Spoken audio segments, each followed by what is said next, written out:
Bonjour tout le monde, j'espère que vous allez bien et on se retrouve aujourd'hui pour une nouvelle vidéo un petit peu particulière. Aujourd'hui du coup je suis en compagnie d'un praticien en hypnose pour pouvoir parler de certains sujets qui m'intéressaient beaucoup, c'est-à-dire l'hypnose et pouvoir essayer d'expliquer qu'est-ce que peut être l'hypnose, mais attention à vous en reparler un petit peu après.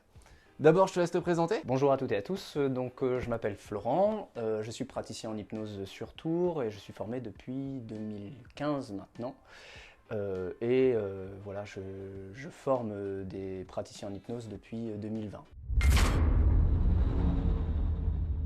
Avant qu'on commence un petit peu notre discussion au fil de plusieurs questions qu'on a préparées avant, je vais d'abord quand même contextualiser les choses et vous rappeler quelque chose de très important, c'est-à-dire qu'ici on ne va pas parler aujourd'hui aliens. Certes, dans des théories et des histoires parlant du coup d'ufologie ou d'aliens, on va parfois avoir des témoignages sous état d'hypnose régressive. Alors peut-être qu'on va s'intéresser un petit peu à l'hypnose régressive, néanmoins on ne parlera pas d'aliens en tant que tel. Néanmoins, ça va peut-être vous donner des clés de réflexion pour continuer d'aiguiser votre regard concernant toutes ces théories et toutes ces histoires aliens ou ufologiques. Voilà, moi je tiens à préciser que du coup j'ai pas de placement particulier de croyance sur cette dimension-là. Alors juste avant de pouvoir commencer et discuter ensemble sur le sujet de l'hypnose, on avait envie de vous parler quand même d'une petite précision très importante qui est donc que nos propos ne sont pas forcément des vérités absolues gravées dans le temps.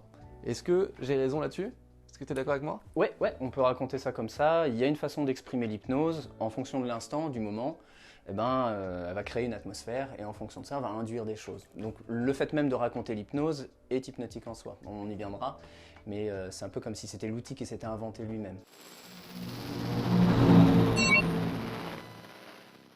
Eh bien écoute, je te propose qu'on commence directement avec une petite question simple. Qu'est-ce que l'hypnose en réalité ? Qu'est-ce qu'on appelle l'hypnose aujourd'hui ? D'accord. Donc comme je disais, ça va être une expression sur cet instant-là. Moi je reste praticien en hypnose. Ça veut dire que je ne suis pas un expert en sciences neurocognitives sur la dimension de qu'est-ce que serait un état d'hypnose. Donc j'évoquerai des choses sur ce sujet-là, mais il faut avoir conscience que voilà, faut le prendre avec du recul. De manière générale, on a tendance à présenter l'hypnose sous deux versions. On va parler de l'hypnose en termes d'état. Donc l'état dans lequel on plonge une personne qui serait un état d'hypnose. Et la deuxième chose, c'est l'hypnose en termes d'outils. C'est-à-dire comment on utilise l'hypnose, à quoi ça peut servir. Donc ça peut servir pour faire du spectacle, ça peut servir pour émerveiller les gens dans la rue, ça peut servir à produire du changement, notamment ce qu'on fait aujourd'hui en accompagnement au changement en utilisant l'hypnose. Donc ça, c'est les différents cadres. Je peux rentrer dans l'explication de ce qu'est l'hypnose dans ces cadres-là si tu le souhaites. Ah bah avec grand plaisir, au contraire. L'hypnose, on va commencer comme ça, en tant qu'outil, voilà, c'est une discipline, on a créé des formations autour de ce terme-ci. Le but du jeu, c'est, en tout cas pour ce qui est de ma partie, d'utiliser les outils qu'on associe à l'hypnose pour accompagner une personne à produire un changement. Accompagner une personne à produire soit un déconditionnement de quelque chose, soit un conditionnement, c'est-à-dire améliorer, booster les apprentissages, etc., augmenter la mémoire. Et donc c'est une forme de discipline par laquelle on passe pour produire, pour être le plus efficace au changement. C'est un peu comme si l'hypnose c'était la science de l'influence, à la fois sur soi ou dans son rapport à soi, aux autres et au monde. Tu places le mot influence, oui, il m'intéresse énormément. Pour plusieurs raisons. La première, c'est que par exemple dans un discours commercial, on va pouvoir avoir une influence et on sort complètement du cadre que l'on imagine de l'hypnose. Est-ce que pour autant un discours commercial, c'est-à-dire des mots bien choisis, bien structurés pour potentiellement mettre en situation le client, etc., on pourrait dire qu'il y a une assimilation lointaine avec l'hypnose ou pas du tout ? Alors en fait, il peut y avoir des outils communs. Voilà, on peut être charpentier ou menuisier et utiliser un marteau. Ouais. Donc la discipline pour autant, elle est spécifique là dans l'utilisation de tout ce qui va nous permettre d'influencer, de produire un changement. Et donc on va se servir à la fois de la connaissance des biais cognitifs, on va dire de tout ce qui va être rhétorique, par exemple, dialectique. On peut aussi utiliser, je sais pas, des raisonnements philosophiques, on peut utiliser des métaphores, du conte. Donc tout ce qui va être au service de la production d'un changement va être intégré dans la discipline de l'hypnose au service du changement. Voilà. Donc par exemple, on fait le même métier du coup parce qu'on dit maintenant que les youtubeurs sont des influenceurs. L'idée ça peut être la même chose, c'est qu'on peut dire qu'il pourrait y avoir des outils hypnotiques ou qu'on pourrait détecter comme étant hypnotiques dans la façon de communiquer avec les autres. La force de l'hypnose, ça va être qu'on peut tout regarder par l'image de l'hypnose et on peut aussi dire que rien n'est hypnose et qu'en fait c'est quelque chose d'inventé. Comme ça passe par l'expérience subjective de ce que l'on a comme rapport au monde, du coup, on vient moduler cette expérience subjective pour produire des changements réels. Donc voilà, c'est très très large comme champ de domaine. Ah oui, effectivement, du coup, ouais, ça ouvre énormément de portes. Voilà, donc ça c'est pour la notion d'hypnose en elle-même telle qu'on utilise la discipline. Après, en ce qui concerne l'état d'hypnose, il y a plusieurs façons de le définir. On aime bien raconter que l'hypnose c'est un état de conscience modifiée, donc en fait on reste conscient mais on est dans un état différent. Donc on est à la fois là et pas là en même temps. Ou alors que l'hypnose est un état de réceptivité augmentée, ce qui veut dire que plus on rentre dans l'état d'hypnose, plus les suggestions, les propositions qui sont faites, soit par nous-mêmes, soit par la personne qui nous accompagne, vont avoir tendance à devenir vraies, à émerger comme étant une réalité pour le cerveau. Donc on utilise l'état d'hypnose à la fois pour augmenter la présence des mécanismes, on va dire, plus instinctifs, plus émotionnels, qu'on pourrait même s'amuser à nommer inconscients. Ça, c'est la réceptivité augmentée. Et en même temps, on utilise l'état d'hypnose en tant qu'état de conscience modifié pour sortir de la personne de son cadre habituel, la plonger dans une expérience dans laquelle elle va vivre quelque chose de dédié à l'objectif qu'on s'est fixé. Et quand elle revient de là, eh ben, comme le cocon hypnotique, l'atmosphère hypnotique qui avait été produite était au service du changement voulu, quand on revient de là, toute l'expérience a été designée pour produire le changement. Quand la personne revient, eh ben, elle a acquis les apprentissages ou elle a réalisé les objectifs qu'on s'était fixés. Donc ça, par exemple, on pourrait rentrer dans quelque chose de thérapeutique plutôt, par exemple avec des arrêts à des addictions. Est-ce que ça peut fonctionner sur le même procédé? Alors oui, et en même temps, dans le cadre légal actuel, l'utilisation du terme thérapeutique ne peut pas être utilisée. On va dire que c'est utilisable pour les personnes qui ont déjà un diplôme d'accompagnement thérapeutique et qui vont intégrer les outils d'hypnose. L'hypnose en elle-même rentre dans la catégorie pour les praticiens d'hypnose de l'accompagnement au bien-être, au mieux-être. Ceci dit, le terme phobie, en faisant attention, c'est comme tout à l'heure j'ai utilisé le terme science, il faut prêter attention, le terme phobie est aussi très utilisé aujourd'hui. Et on peut parler de peur irraisonnée ou irrationnelle que les gens, dans le langage courant, auraient énoncé comme étant une phobie. Donc on peut aller travailler effectivement sur le déconditionnement des peurs irraisonnées et irrationnelles. Mais dès lors que c'est une vraie phobie médicale, ça doit être diagnostiqué et traité dans ce cadre-là. Est-ce qu'on détaille un petit peu les autres facettes de l'hypnose que tu avais dites au départ? C'est une histoire racontée par un praticien d'hypnose. Donc chaque praticien va pouvoir raconter cette histoire d'une façon différente, mais on va dire que l'hypnotiseur de spectacle, il a un autre objectif que celui de produire une expérience qui va créer le changement. Il a l'objectif de faire vivre à la personne une expérience, on va dire, détonnante. Et au mieux qu'elle s'éclate, et on va dire, quand on vient interroger ou fasciner les gens sur cette notion d'hypnose qui peut faire des fois un peu peur ou un peu attirer, aussi être impressionnante pour les gens à l'extérieur, tout simplement. Ça, c'est quand on fait du spectacle, on se sert de l'état de transe d'une personne pour lui faire vivre quelque chose d'exceptionnel, qui sert aussi d'attraction pour les personnes qui vont regarder. Mais finalement, l'hypnose, elle est partout, parce qu'elle est sur la personne qui vit l'hypnose, mais aussi par la fascination des gens qui la regardent. Et l'hypnose de rue, c'est si vous baladez dans la rue de temps en temps et que vous voyez des gens avec un panneau hypnose gratuit, vous y allez, et puis on va vous hypnotiser. Le but du jeu, ça va être de voyager vous-même dans quelque chose d'onirique, de léger, d'étonnant aussi pour vous-même, mais la plupart du temps, c'est fait au service aussi de la personne qui vit l'expérience.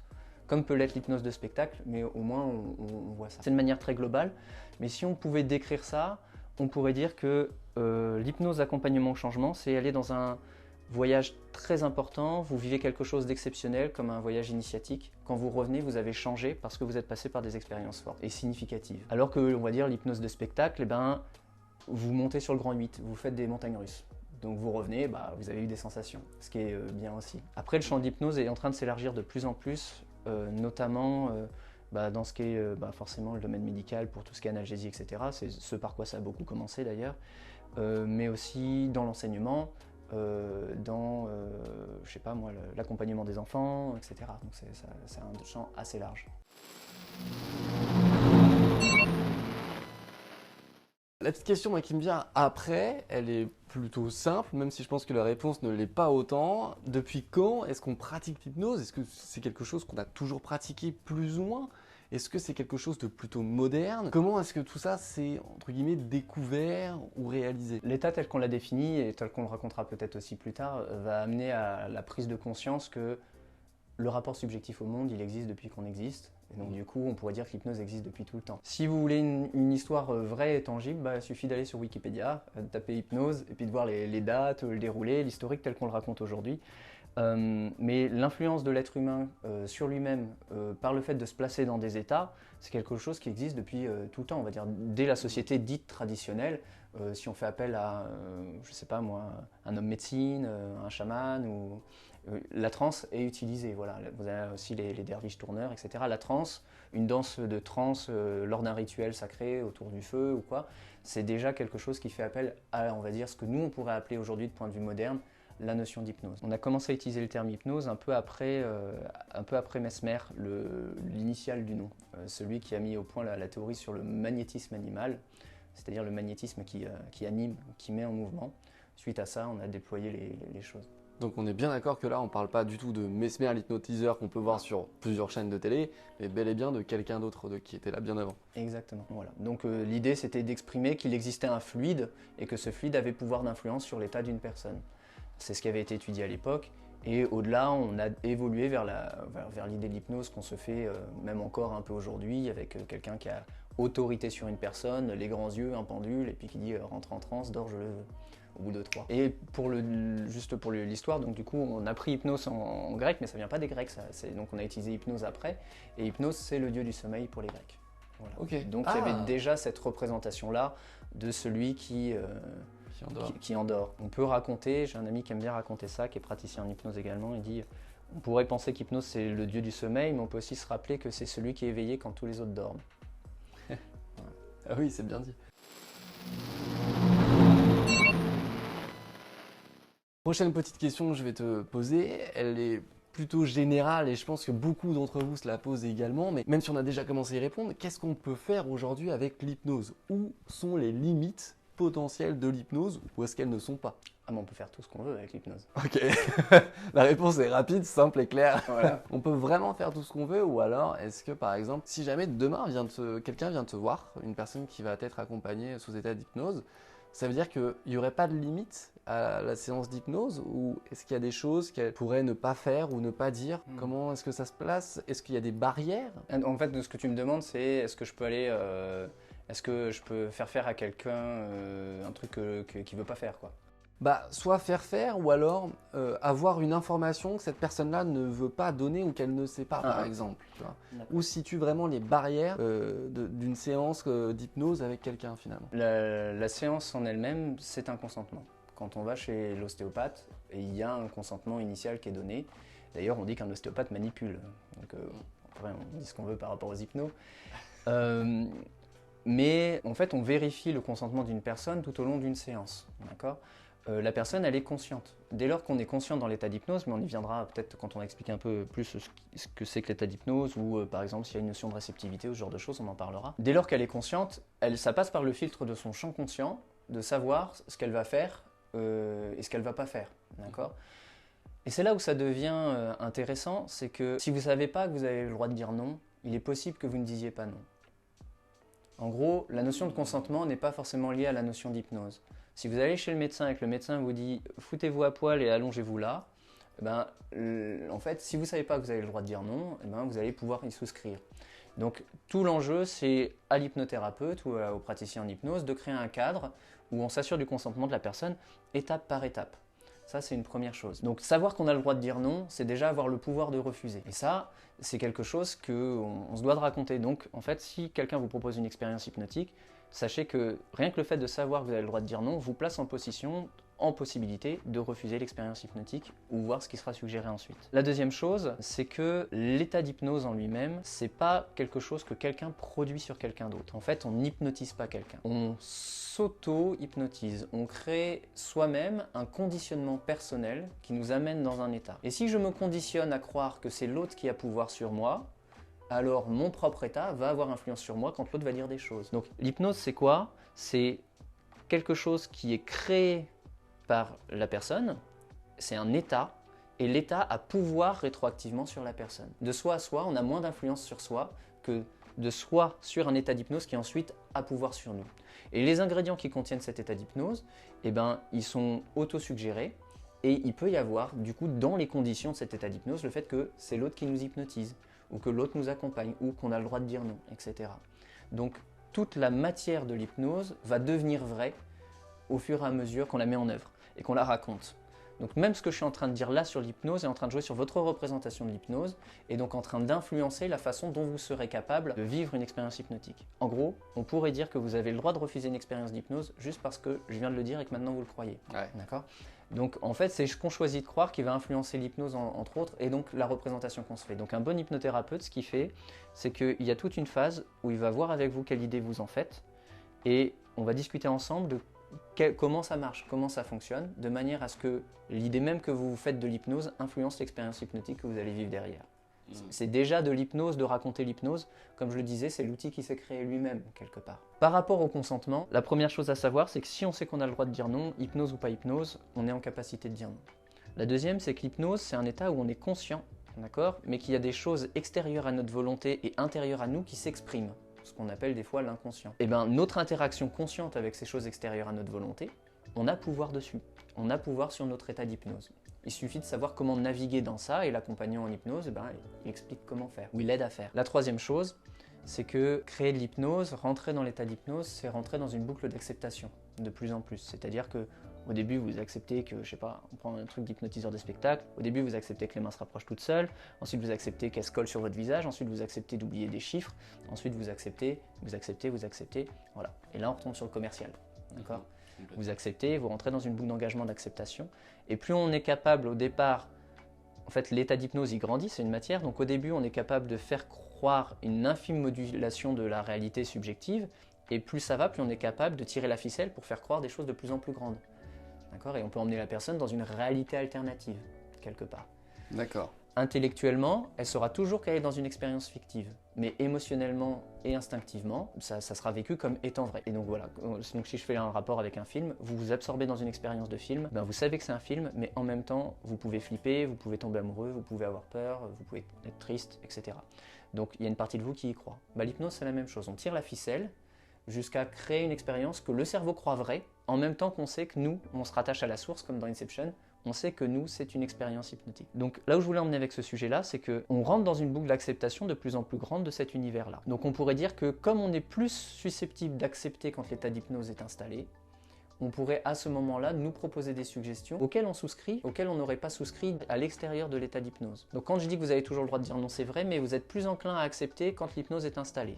En théorie. À ce moment-là, il rentre autre chose en jeu. Ce sont les mécanismes d'apprentissage inconscient. Et donc, par exemple, on a essayé de faire sauter des gens d'un immeuble, on a essayé de faire tuer des personnes par d'autres personnes, et la suggestion hypnotique ne passe pas parce que l'inconscient, quelque part, donc la partie instinctive, elle sait s'approprier les bonnes suggestions et rejeter les autres. Tout le jeu, il est là. Pour finir, même si vous faites une suggestion qui serait peut-être un peu malveillante dans l'idée, en fait, vous savez, c'est un peu comme parler à quelqu'un qui comprendrait que dans sa grille de lecture à lui.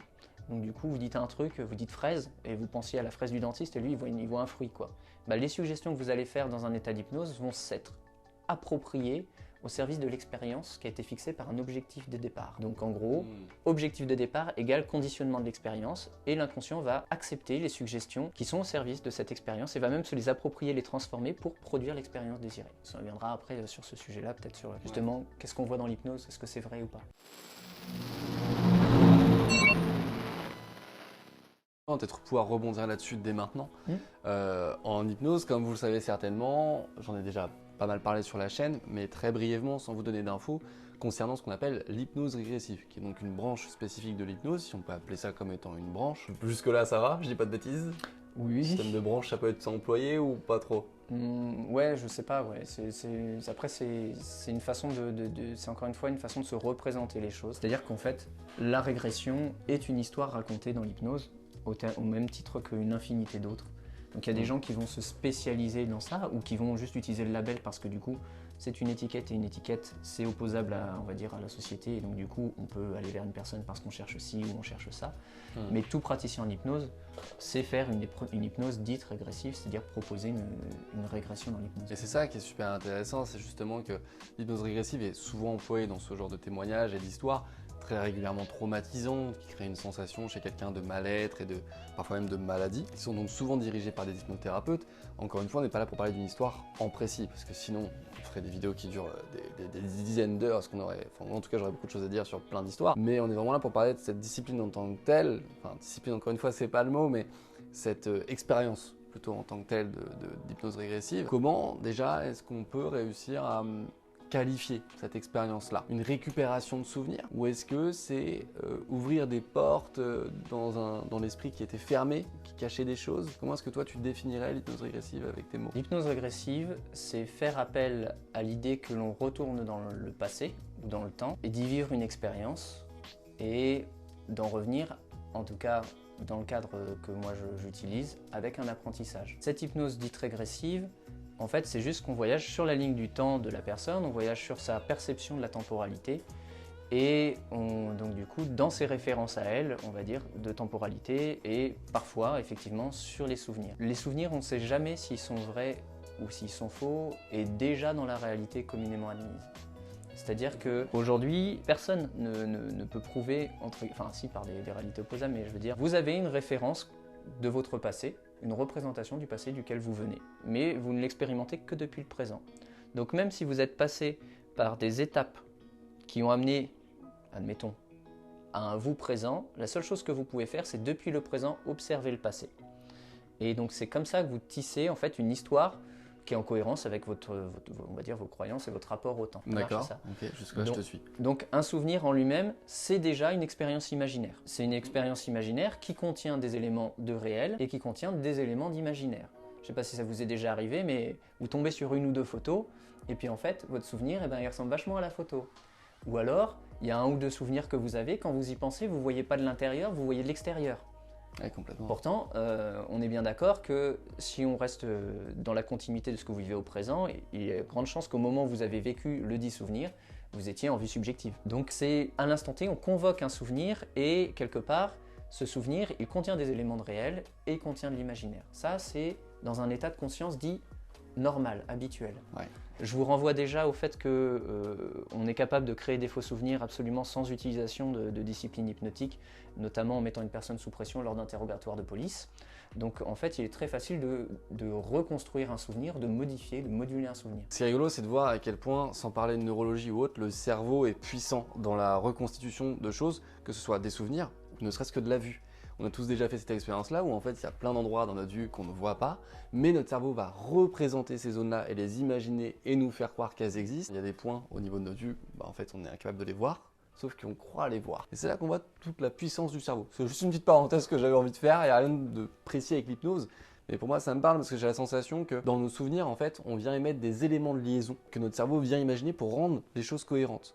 Mais que c'est du coup des petits éléments que lui vient rajouter à l'intérieur. En fait, comme tu l'exprimes, le rapport au souvenir et le rapport à la réalité sont des expériences subjectives. Et dans le rapport à la réalité, quelqu'un qui serait daltonien, quelqu'un à qui manquerait un sens, etc., a une représentation de la réalité. Chacun interagit, chacun hallucine la réalité, mais on va dire dans la manière la plus adaptée à une interaction au vrai, quoi. Le souvenir, c'est la même chose. C'est en fait une retranscription d'éléments qui contiennent du réel, mais aussi d'imaginaire. Et en fait, plus on le visite quelque part, plus on le reconvoque, plus on peut avoir tendance à y apporter des éléments ou des modifications qui font que quand on le convoquera plus tard, ils seront intégrés dedans. Et donc il y a une modulation du souvenir au fur et à mesure qu'on le convoque, principalement, je dirais même plus dans un état de conscience plus habituel, mais ça c'est une idée que je me fais. Alors que quand on sait que c'est dans une expérience hypnotique qu'on l'a vécu, on sait que ça appartenait à cette expérience, donc c'est un peu cloisonné, on pourra avoir un rapport dans une conscience normale à la réalité. Finalement, l'état d'hypnose c'est comme un cocon à l'intérieur duquel on peut vivre quelque chose. Et du coup, comme on sait que c'est rattaché à l'hypnose, on sait quelque part que c'est réel et pas réel, donc ça protège l'histoire qu'on se raconte sur notre réalité en revenant au réel. Mais on pourrait introduire tout ça dans la philosophie en croyant que le passé n'existe pas, que le futur n'existe pas, que tous les souvenirs se reconstruisent, que la réalité n'existe pas.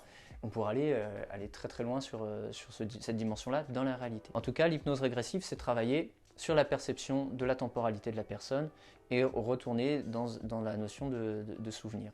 Un souvenir, c'est un puzzle et il y a des pièces qui sont vraies et puis il y a des trous. Et si vous demandez dans un état d'hypnose ou même dans un état de conscience habituel à une personne de faire revenir le souvenir, de le détailler, etc., les trous, ils vont être remplis. Et vous ne savez pas si ces trous ils seront remplis par des pièces imaginaires calculées par l'inconscient, genre « Ah bah tiens, j'ai une association d'idées, j'ai déjà été dans ce lieu, donc c'est la même chose, etc. » ou si c'est quelque chose de réel. Donc ouvrir une porte par l'hypnose de manière directe en disant je veux découvrir mes souvenirs au sein de l'expérience hypnotique. Comme je vous l'ai dit, l'inconscient produit l'expérience au service de l'objectif. Donc vous allez retrouver des souvenirs, il n'y a pas de problème. Mais vous ne saurez pas, vous n'avez pas moyen de savoir s'ils sont réels ou pas. Donc si vous êtes ça, et ben après ce qu'il faut faire, et c'est ce qu'on voit dans certains des témoignages, dans les vidéos que j'ai regardées chez toi, c'est vérifier ce qui survient en rapport à la réalité. Et voir s'il y a une cohérence ou pas. Mais nous, d'un point de vue hypnotique, on ne sait pas si c'est vrai, si c'est pas vrai, et quelque part on s'en fout. Le fait de l'avoir vécu, c'était au service d'un changement pour nous, et non pas d'une compréhension. Ça c'est super intéressant aussi derrière. C'est que finalement, on ne va pas avoir un hypnothérapeute ou un praticien en hypnose pour se dire « je veux me souvenir de ce qui s'est passé ». Mais pour se dire « je ressens quelque chose qui ne va pas, par rapport à un souvenir vague, je veux aller mieux ». Potentiellement, c'est une des raisons pour lesquelles on peut venir voir. Est-ce que la personne qui vient retrouver ses pièces manquantes de puzzle, admettons, est-ce qu'elle en a conscience? Est-ce qu'elle s'en souvient une fois dans un état de conscience commune? Ou est-ce que c'est quelque chose qu'elle oublie quand elle sort de cette séance d'hypnose? Et auquel cas, est-ce que vous leur racontez s'ils oublient ou pas?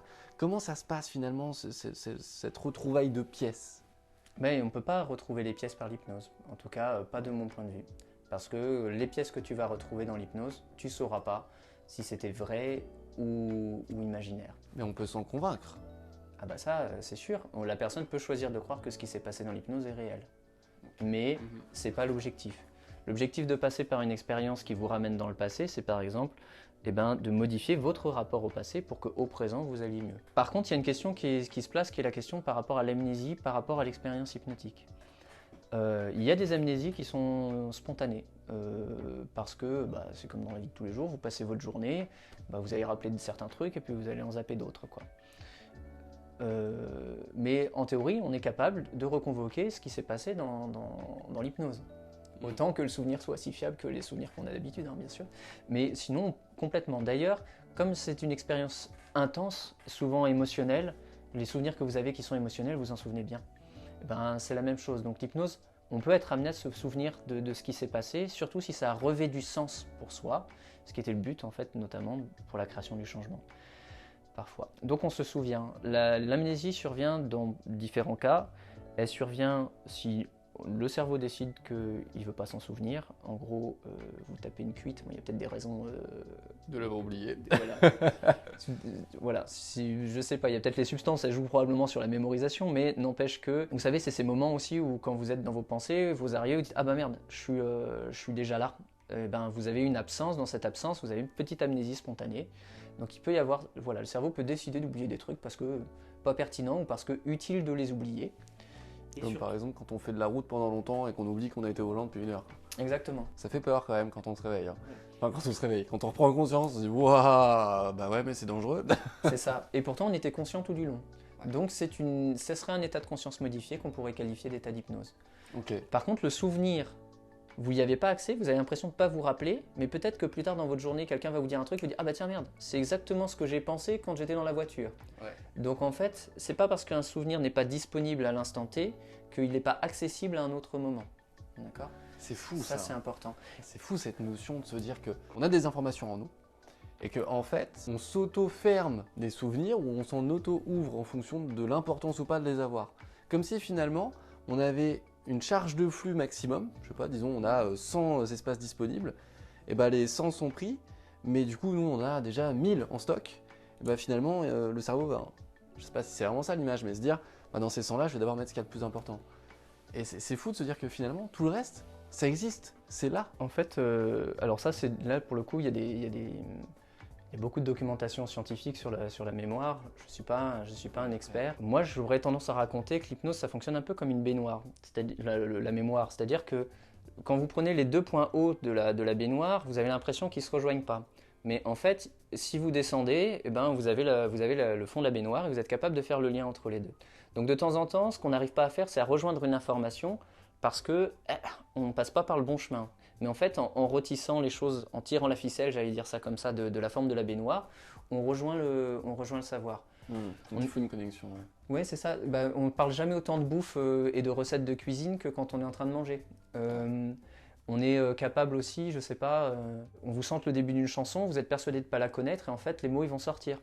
Donc en fait en tirant la ficelle, on est capable de mobiliser de la mémoire. D'où du coup ce que tu disais juste avant, de dire quelqu'un va nous dire quelque chose et tout de suite on va repenser au moment dans la voiture. Parce qu'en fait lui va jouer ce rôle de lien. Exactement, Et c'est c'est des ça qui est associations dingue. d'idées. C'est juste ça que je voulais montrer en avant, c'est que ça me fascine de voir l'entièreté de la capacité humaine en fait. Moi à mes, comment dire, je compte aussi, je suis conteur, et on peut raconter une histoire pendant 1 heure et demie.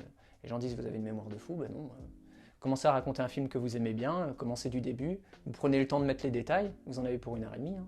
Donc en fait, on se souvient de plein de choses. Donc le rapport à l'amnésie, il est intéressant parce qu'il y a des choses qu'on oublie, mais en fait, c'est pas qu'on les oublie, c'est qu'elles sont pas disponibles pour le moment. Et puis il y a des choses qu'on oublie probablement réellement, mais qu'on ne peut pas forcément aller chercher ou choisir d'aller chercher. Mais par association d'idées, il y a des choses qui peuvent émerger, survenir. Une autre façon de faire survenir l'amnésie, ça sera peut-être pour finir, il y a des procédés qui servent à ça.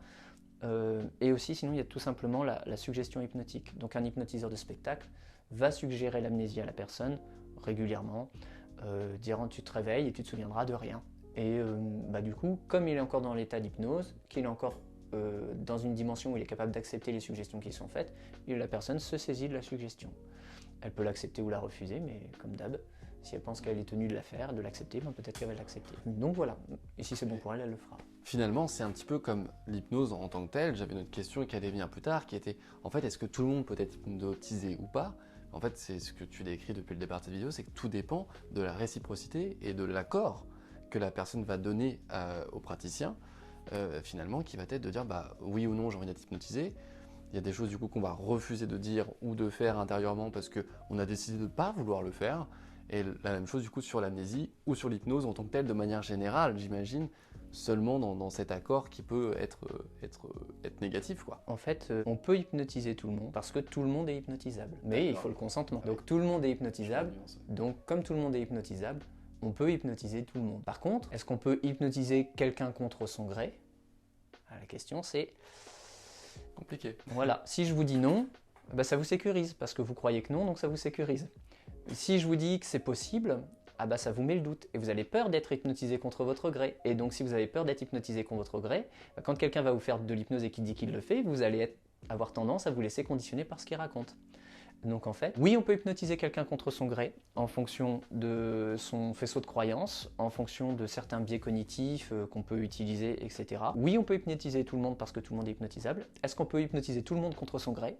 Non. Chacun peut être garant de la protection de l'influence que quelqu'un aurait sur lui-même. Dès lors qu'il connaît les mécanismes de l'hypnose, ou alors qu'il est suffisamment droit dans ses baskets pour être capable de dire non. On est capable de se protéger d'une influence par éducation, par connaissance, mais aussi par détection de ses états et choisir de refuser. Après, on voit dans les pubs ou dans les discours politiques, il y a des influences qui arrivent à passer, mais si on éduque à voir les choses, c'est aussi un élément de protection parce que c'est un pouvoir que chacun a sur soi. Et donc du coup, ce qu'il faut, c'est avoir connaissance de ce rapport qu'on a à soi pour être encore plus à même de se protéger.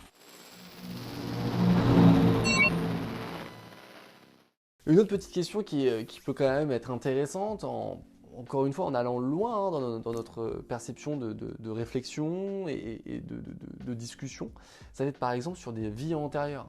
Parfois, on peut avoir des témoignages de personnes qui vont nous raconter, sous état d'hypnose, s'être souvenues d'une vie antérieure. Mais alors, est-ce que c'est même procédé? Est-ce que c'est possible? Comment ça se passe finalement ce genre de choses? Du coup, le concept de vie antérieure, c'est un bon moyen d'entrer dans aussi le rapport à la temporalité et aux souvenirs. C'est-à-dire que là, pour le coup, on va dire qu'il y a une croyance plus communément admise qui consiste à dire qu'on a des souvenirs, on va dire, depuis un certain moment après notre naissance. Et puis il y a d'autres croyances qui vont introduire l'histoire, comme quoi il y a des souvenirs, à l'intérieur du ventre de la mère, ou encore, si on croit à la réincarnation, dans des histoires de vie antérieure.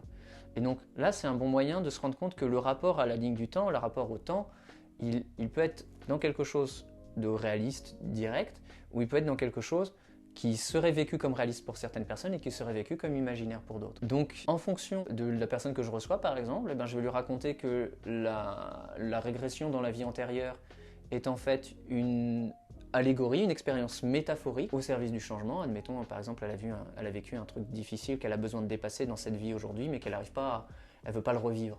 Eh ben, on s'en fout. On va dans une vie antérieure, c'est pas celle-là. Donc, ça peut être une façon de lui faire travailler de manière métaphorique sur le sujet. Ou alors, eh ben, si c'est sa croyance de croire que ça a une influence et que les vies antérieures existent, eh ben, dans ce cas-là, ça aura une valeur de réel, d'avoir modifié peut-être le truc qu'il y avait dans la vie antérieure qui se reproduisait dans cette vie-là et qu'il fallait régler. Donc, dans les deux sens, on va utiliser ça. Et que ça soit de la décorporation, que ça soit de la vie antérieure, que ça soit même de la régression, tout ça, on ne sait pas si ça a valeur de réel ou d'imaginaire. Il faudra vérifier ou s'interroger dessus. Même aller voir, je sais pas moi, des lutins et des farfadets, bah pour certaines personnes, ça sera juste une expérience imaginaire onirique, comme dans le domaine du conte. Et pour d'autres, ben, ça sera quelque chose qui existe réellement dans leur domaine de croyance. Donc nous, on invite vraiment la personne à faire attention à l'histoire qu'elle se raconte sur ce qu'elle a vécu sous hypnose, parce que ça produit sur la réalité de la suite de l'expérience une influence. Donc ce qu'elle choisit de croire suite à ce qu'elle a vécu a une influence. Donc autant dire, on prend avec recul ce qui a été vécu.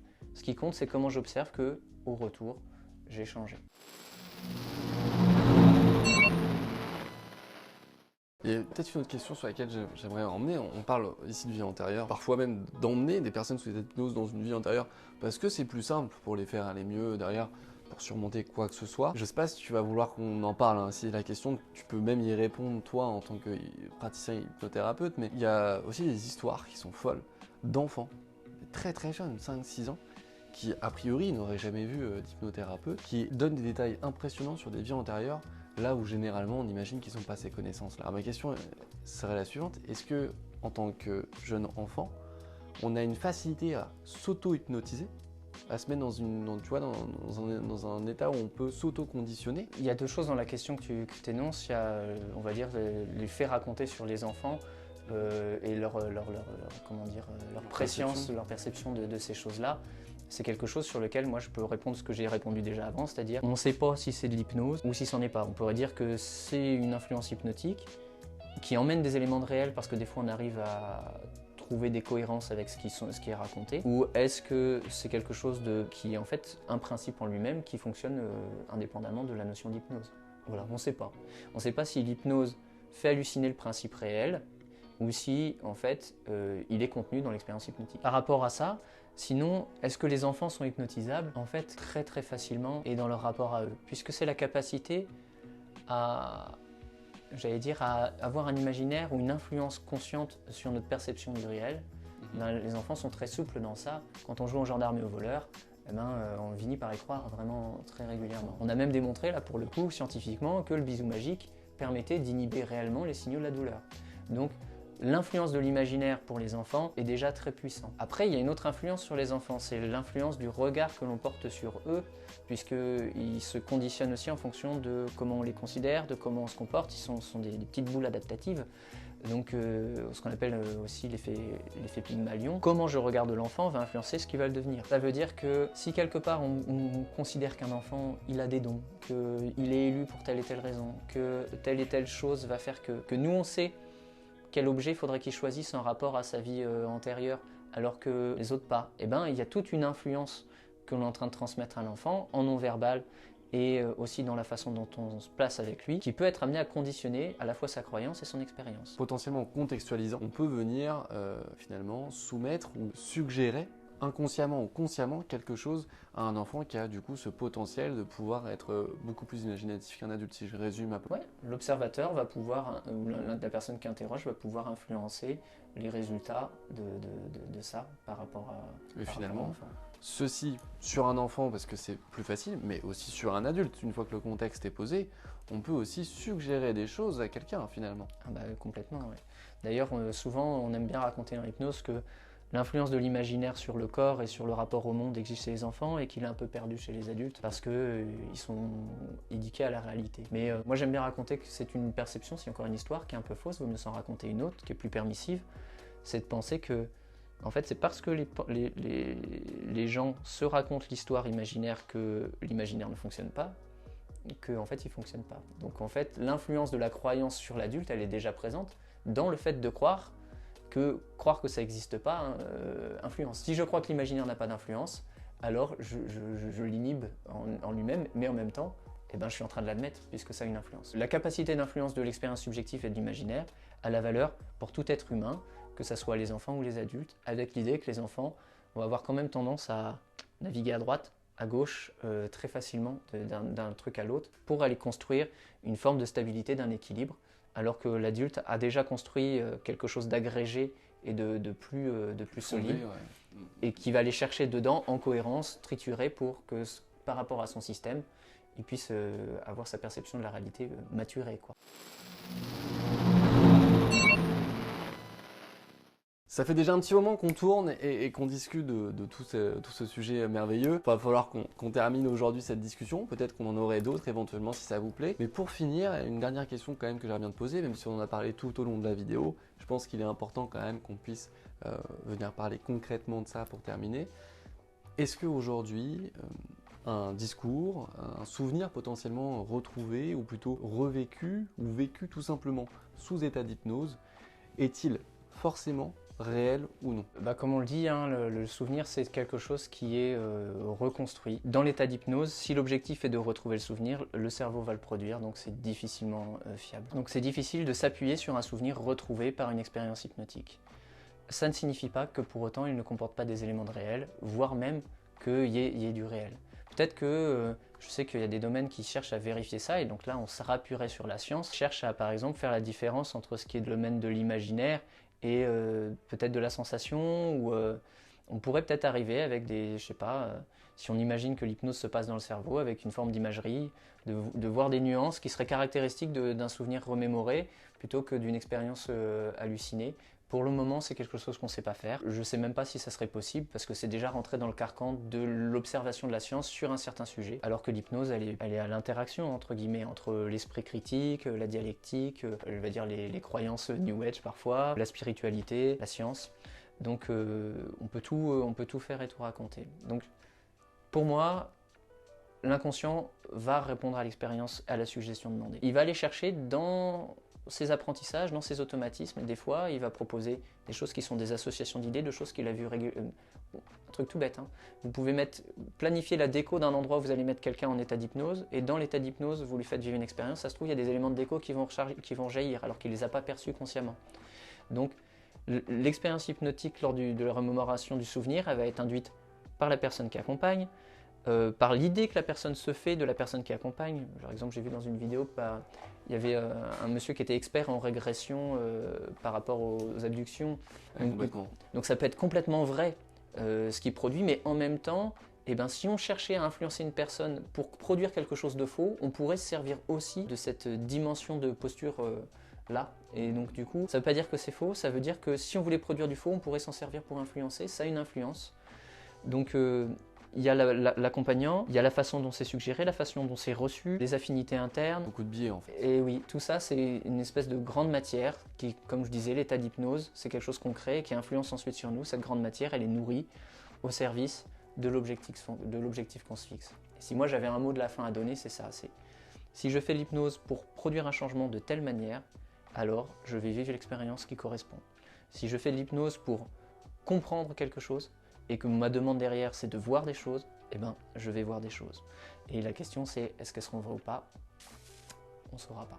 Et là on ne peut pas se prononcer derrière. Non. Donc il ne me semble pas qu'une expérience sous hypnose puisse être utilisée comme témoignage. Après j'ai pas de connaissances suffisantes, mais il y a déjà eu, en tout cas dans le rapport aux faux souvenirs, et même sans utilisation de l'hypnose, quelques procès démantelés parce que il y a des souvenirs collectifs qui avaient commencé à rejaillir du fait de la pression de l'interrogatoire, de la façon dont les questions étaient posées, etc. Donc non, l'hypnose c'est un formidable outil de changement et d'influence dans son rapport à soi, à la subjectivité au monde et au changement. Merci beaucoup d'avoir accepté de me donner un petit peu de ton temps pour répondre à toutes ces questions-là. J'espère que ça vous aura plu, une vidéo comme celle-ci. Merci beaucoup pour l'accueil, ça me fait très plaisir. Si j'avais peut-être une dernière recommandation, qu'elle soit pour l'hypnose ou pour le reste, souvent on cherche la vérité. Et en hypnose, on va plutôt dans l'autre sens parce que la vérité, on en fait un peu le deuil, vu qu'on cherche ce qui influence. Donc j'inviterai les gens pas que à choisir de croire ce qu'ils pensent ou ce qu'ils jugent vrai, mais à choisir de croire ce qu'il est utile de croire. Parce que quand on croit au Père Noël, on a des cadeaux à Noël. Donc choisir ce qu'on choisit de croire en faisant le deuil de la vérité, c'est ce qui permet aussi d'influencer le réel. C'est très fort ce que tu dis là pour terminer. En tout cas, n'hésitez surtout pas à nous dire si cette vidéo vous a plu ou pas, que ce soit par exemple avec un petit like ou alors dans les commentaires. Ce qui va être très intéressant, c'est que pour une fois, non seulement vous pouvez me dire ce que vous en avez pensé, mais au-delà de ça, vous pouvez nous poser vos questions. Laurent accepte du coup de répondre à vos questions par mon intermédiaire, donc je lui transmettrai moi-même vos questions. Donc n'hésitez surtout pas. Pour nous, c'est intéressant et puis ça va encore nous sortir plus grandissant, plus grandi plutôt. Merci à vous d'avoir regardé cette vidéo, puis si elle vous a plu, n'hésitez surtout pas à la partager pour en faire profiter votre entourage. A très bientôt pour de nouvelles vidéos. Ciao tout le monde. Salut Florent. Salut, merci.